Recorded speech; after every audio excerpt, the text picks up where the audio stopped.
Well, good morning, church, and welcome to Prairie Alliance Church. We're so glad that you came to worship with us. And a special welcome to our church family meeting up in Nipawa this morning. My name's Owen, if I haven't had a chance to meet you or introduce myself yet. I just joined the team here at PAC at the start of the month, which means that over the last couple of months, our family has been going through a whole bunch of transition, including a move out from Alberta to Manitoba, which, yeah, I'm told is typically the opposite direction. I don't know. But, so yeah, over the course of an entire month, we packed up our house, had a child, and moved. It's been crazy, but being in ministry, we've experienced a few moves before, and so we weren't unfamiliar with it. And so over the course of the 5 moves we've had in 10 years, we've come to realize something, that especially in family dynamics, when you come to a move, there are essentially 2 kinds of people. There are people more like my wife, who are more like the purgers. So they take the opportunity of a move to just clean house, get rid of the junk, and just move with the basics. And then there are people a little more like me that are the keepers, that we look at the stuff we're packing in the boxes and we're like, I just can't, it needs to stay. And so over the 5 moves, I have done ridiculous things like keeping this toy car.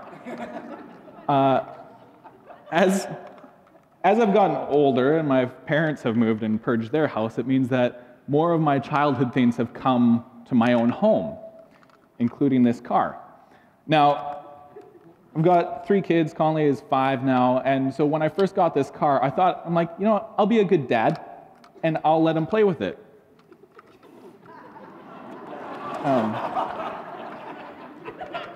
I immediately regretted that decision, as he smashed it to pieces.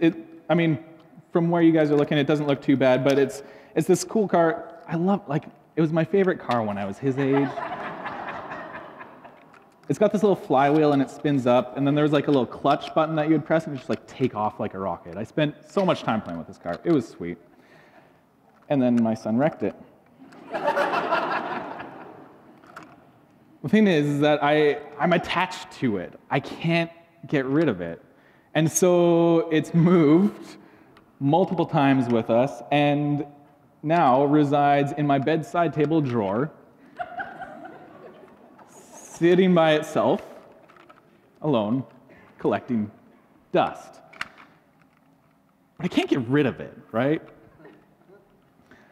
The trouble with the car is that now that it's broken, now that it's hiding out in my drawer from my wife, it's not serving the purpose it was built for, right? Like, the point of this car is not to sit and do nothing. The point of this car is to wind up, go fast, be played with by a little boy, and bring joy to the world, right?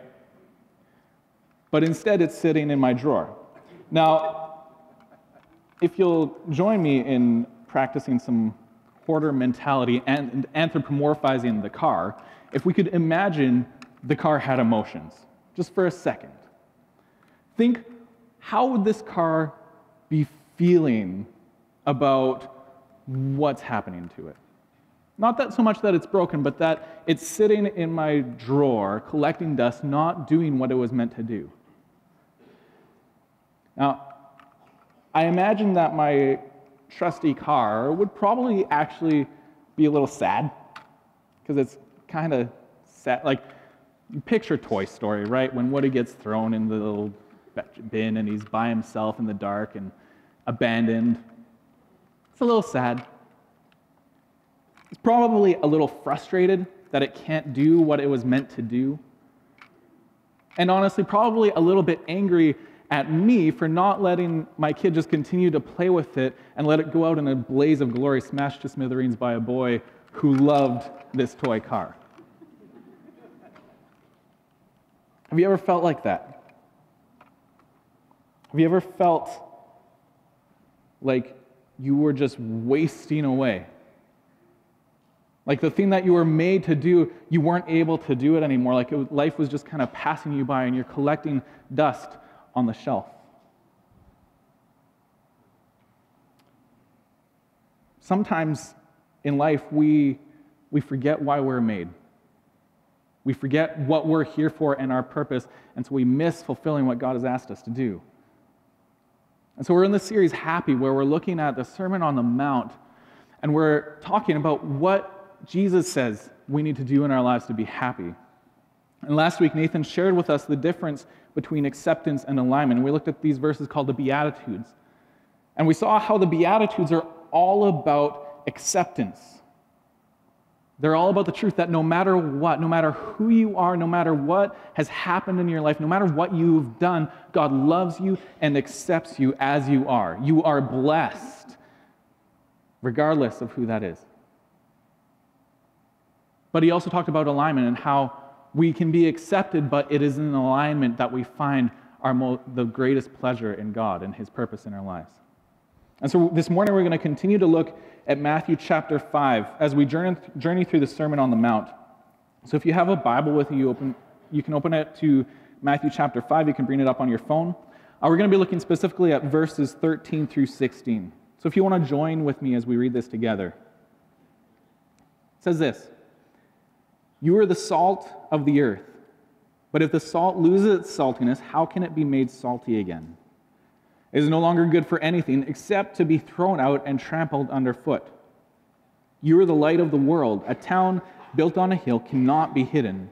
Neither do people light a lamp and put it under a bowl. Instead, they put it on a stand, and it gives light to everyone in the house. In the same way, let your light shine before others, that they may see your good deeds and glorify your Father in heaven." So these are the two metaphors that Jesus uses for us in these verses.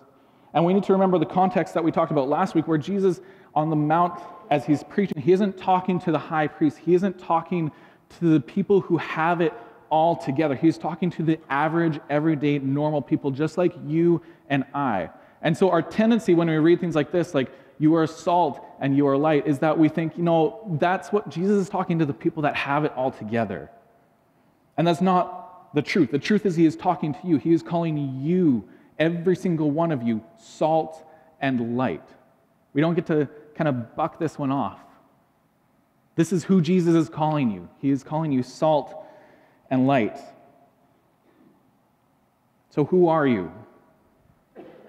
You are salt and you are light. Fair amount of transition in our family this year as we move here, and then Conley, being 5, has just started kindergarten here at West Park, and he's loving it, loving every minute of it. And he is all extrovert. He is all extrovert, all heart. And it's an amazing thing seeing him grow and thrive at school. One of the challenges for Conley in being all extrovert is that when he gets to school, it's like this little puppy that we've kept pent up in a cage for too long. And so he's just so excited to be with his friends and play. And so we've been running into some challenges with him. Nothing huge. I mean, apparently he was picking on some 7th graders with his buddies at one point or something. I don't know. But he just loses focus. He loses track of what he's up to, and he forgets who he's supposed to be, right? He knows better, and his heart is to behave well. But in his excitement, he forgets who he is. And so one of the practices that we've started doing is every day as I'm dropping off at school, we go to the mudroom, drop off his boots, and I'll get down at his level, and I'll just look him in the eye and ask him, "Conley, who are you?" And his first response is always, "Conley Brian Johannes Scott." Johannes isn't actually his name, but that's another story. And then I ask him again, "And who are you?" And so we've taught him to respond, "I'm loved." "And who are you?" "I'm a good boy." "And who are you?" So who are you? So salt, it has two main purposes in our world. One is to enhance flavor, and the other is to protect against rottenness. There's kind of these two roles.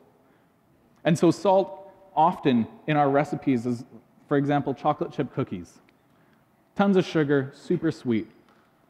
If you don't have salt in the recipe, it's just bland, insipid. Doesn't taste as good. And that's the way that we are called to be. That is the purpose of our identity in life. We are called salt and light, not for our own sake. We are called salt to enhance the world around us, to bring out the flavors of this world.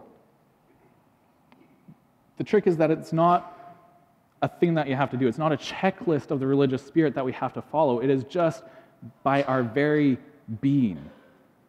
It's just by our very identity and who Jesus has called us to be that enhances the world around us. Much like salt in a cookie recipe doesn't have to try to be salty and bring out the flavors. It just does it. It's what it is. It's the same way with us.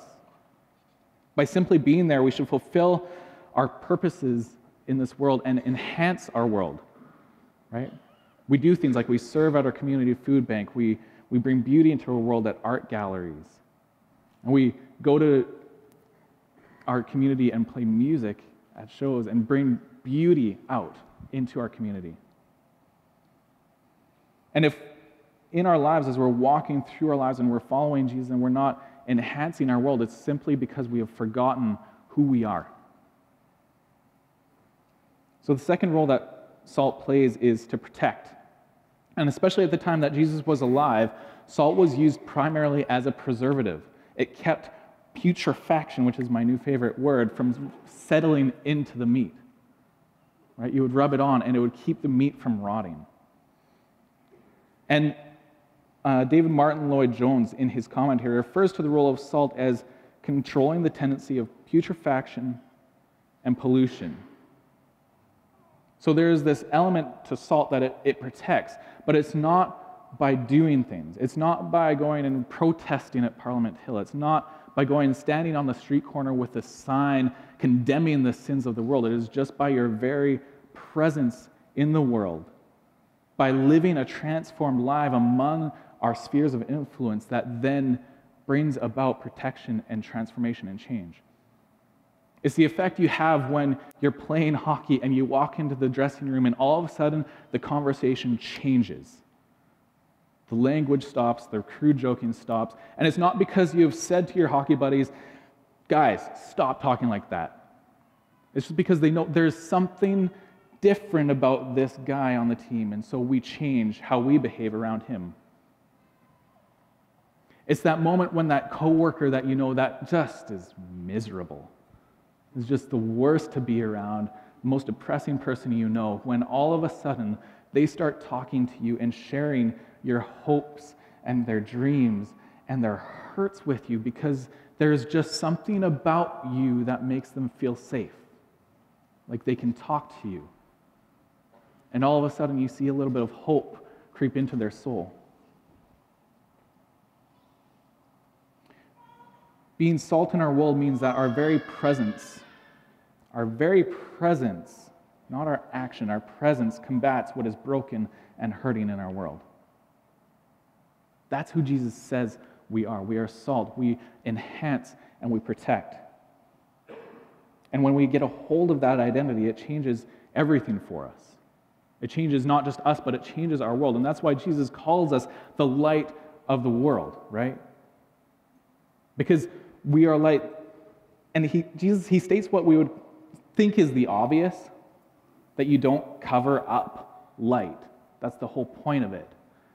And in fact, in Jesus' day, if you covered up a lamp, it would be completely and entirely snuffed out.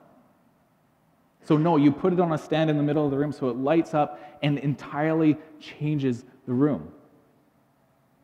And it's not like the light has to strive and fight in order to make sure that its light reaches the darkest points of the room. No, it just does it by its very identity, its very nature, its very purpose. It changes the atmosphere.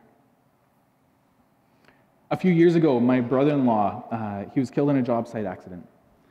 And as we were preparing for the funeral, we started hearing these stories about him. He was one of those people that brought light into the room when he walked in. He loved Jesus, and he transformed the places he went just by being who God had called him to be. And so we heard these stories of some of his longtime friends that had known him from infancy, said, yeah, Brian brought hope on my darkest of days. And we heard stories from the kids that he coached at ball hockey saying, yeah, Brian believed in me. He thought better of me, and I was better because of him.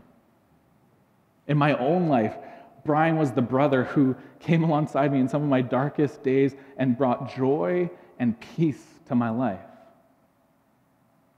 And we noticed when he was gone.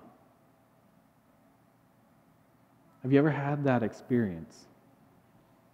Or maybe you've lost someone who was close to you when all of a sudden they are gone and there's this vacant hole. That is the same effect that we who follow Jesus should have in our community. And not by striving, not by doing, but just being salt and light, by resting in the identity that God has given us as salt and light in our community and transforming the world around us because of it. And if we're not doing that, if we're not transforming the world, then we have forgotten who we are. You and I are the same. We have an identity, we have a purpose, yet we have been accepted by God no matter what, no matter who you are, no matter what you have done.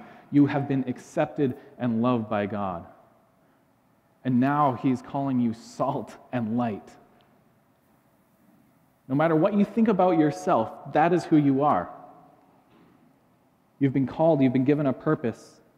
And when we miss that, when we forget who we are, that's when we spin our tires and we fall into frustration and anger. And we begin to ask those questions like, why am I even here? Like, does God even love me? What's the point? We are salt and light. And so to be happy in this life, we need to live in that identity. We need to live knowing that we are in fact salt and light, and we should see these things happening in our lives. So how does that look for you?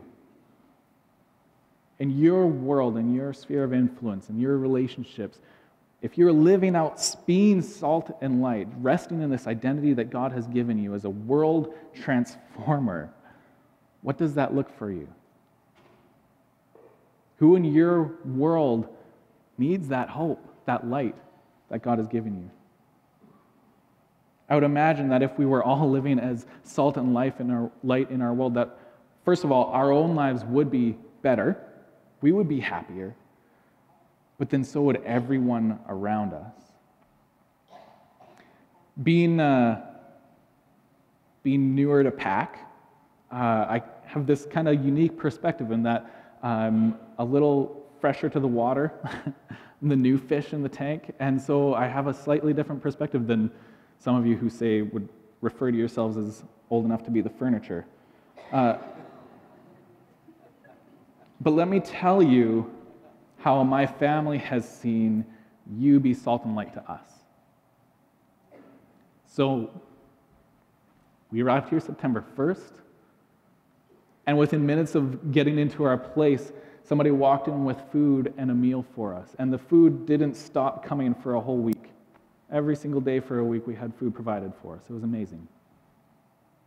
And a steady stream of cookies, not associated with the food, but just people walking up to our home and giving us cookies. It was amazing. FYI, the cookies have stopped. So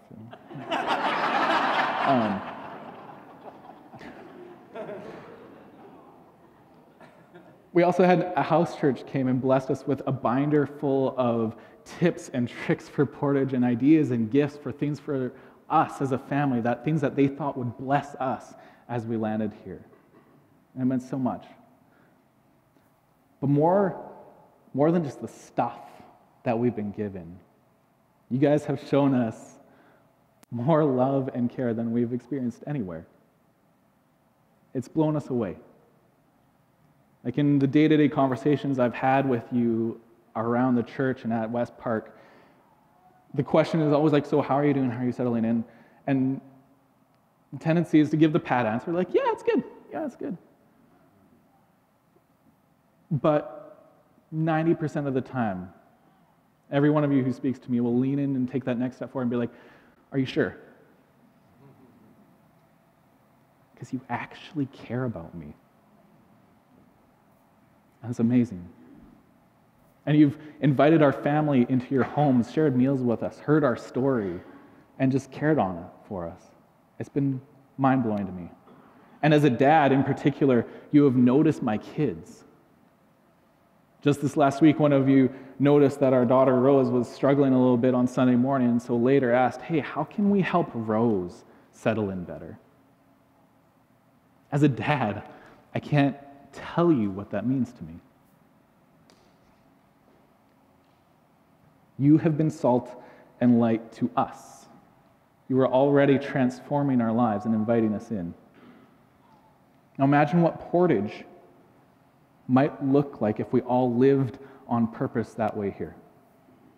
If in every sphere of influence we moved through that we were salt and light. Imagine what it would look like if every new family that moved to Portage received the same welcome that we did as pastors.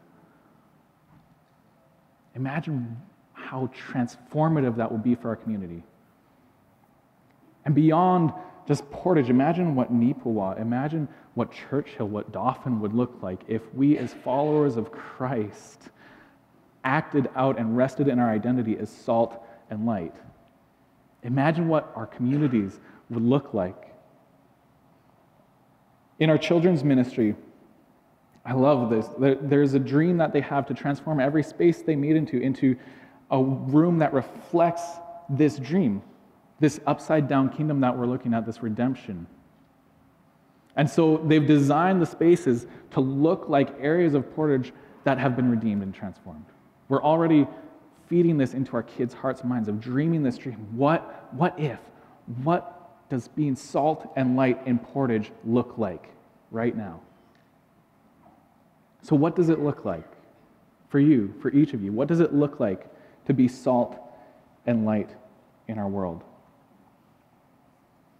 In our children, in our teenagers, in our work, in our play, resting in that identity of being salt and light. What does that look like for you and for our community? I think it would be beautiful. Because I've been on the receiving end of it. It's an amazing thing. I would love to journey with you as we continue to see what it is that it means to be salt and light in Portage and beyond. Why don't you stand with us and let's continue to worship together.